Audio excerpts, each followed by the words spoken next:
આ મખાના આજે ઘણા લોકો ખાય છે, પણ એ માત્ર નાસ્તો નથી, એક સુપરફૂડ છે. મખાના ટોની સાથે લેવાથી શરીરમાં મેક્સિમમ બેનિફિટ થાય છે. ચાલો આજે જાણીએ. મખાનાને ગાયના શુદ્ધ દૂધમાં ઉકાળીને લેવામાં આવે તો મેક્સિમમ બેનિફિટ થઈ શકે.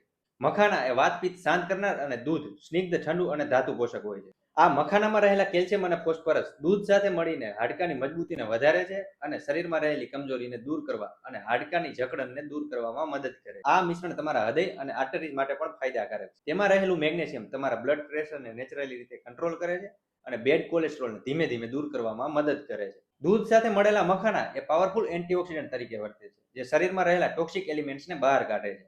આ મખાનાનો ઉપયોગ સિમ્પલ છે. સાંજે 15 થી 20 ગ્રામ જેટલા મખાના દૂધમાં ઉબાળી અને સૂતા પહેલા તેનું સેવન કરો, જે તમારા થાક અને કમજોરીને દૂર કરશે અને અનિદ્રા જેવી સમસ્યામાં પણ રાહત આપશે. તમે આ મખાનાનો ઉપયોગ કરો છો તો કમેન્ટ કરવાનું ભૂલતા નહીં. મખાના તમને વધારે માહિતી મોકલી આપીશું PDF ફોર્મેટમાં. મળીએ નેક્સ્ટ વિડીયોમાં. ત્યાં સુધી તમારા સ્વાસ્થ્યનું ખ્યાલ રાખો.